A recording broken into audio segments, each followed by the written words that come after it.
Singapore's reputation as a city within a garden is renowned, but rapid urbanization has led to the displacement of the animals we share the island with. Now, we are ramping up efforts to help our furry and feathered neighbours.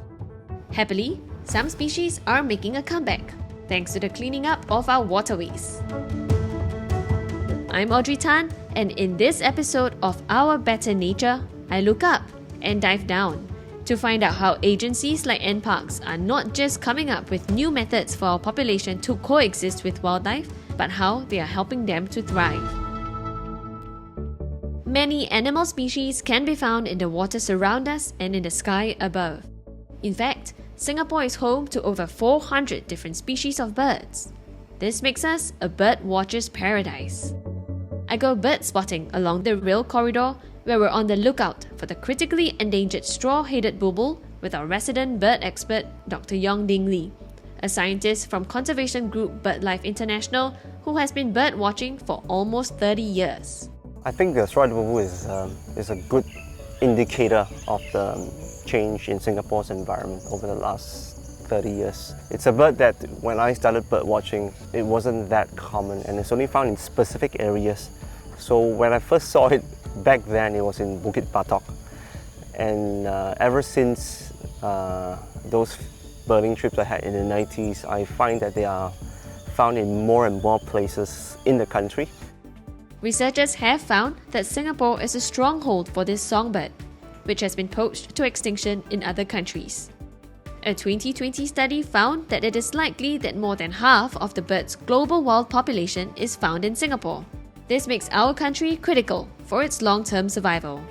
I think the big thing is that the environment of Singapore is quite dynamic. The landscape changes over time. Forests get cleared, but areas that have got scrub may succeed to become forests in time to come.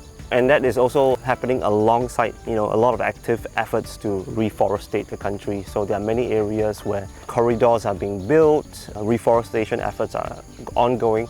So you put all this together, I think you will see some birds make a comeback. And if you look at it 10 years down the road or 20 years down the road, other species might come back as well. Singapore is home to a large variety of native wildlife that can be found in our green spaces. They are part of our ecosystem and play a crucial role in ensuring it remains healthy and resilient. Living close to nature also has positive effects on our physical and mental well-being. To encourage a deeper understanding of our natural heritage and better manage the community's encounters with nature, as Singapore transforms into a city in nature, the National Parks Board takes a community and science-based approach to wildlife conservation and management.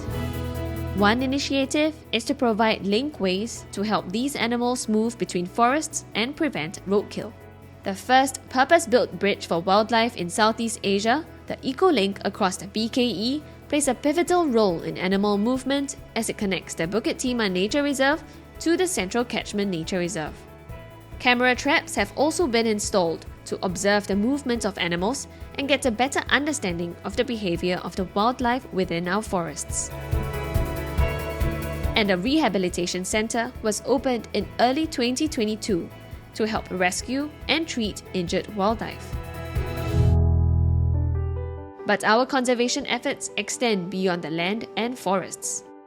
I head to the Sisters Islands, which is south of Sentosa, where I suit up and check out not one, not two, but 8 man-made reefs that will give corals a place to take root.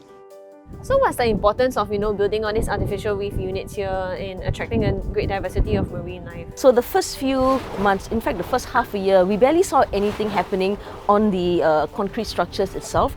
But what we saw that was really interesting was almost immediately after they were put down, fish came to it. So they served as actually very useful devices to aggregate fish.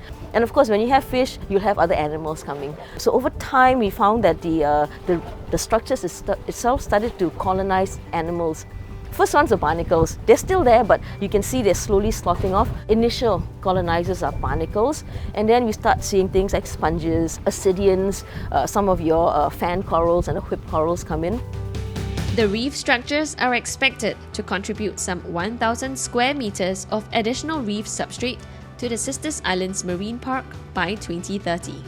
Singapore is home to 200 over species of hard coral, and that makes up about a third of the global species, right? So what would you say is NParks' efforts to try to conserve the corals and all the other kinds of marine life? We know that to conserve our marine biodiversity, we need to look at it from multiple strategies. I think one of the more important ones, and this is something that's been done from the early days of Singapore, is to manage pollution. So once you have that, then you start looking at the areas itself. How do you then protect it? Of course, the first thing you want to do is to protect areas as much as possible, like the Sisters Island Marine Park, for example. Our conservation efforts have come a long way, but there is more to be done as we continue to learn how we can be good neighbours to the wildlife we share our island home with. Are you ready to make the move? Check out the Singapore Green Plan 2030 website to find out more.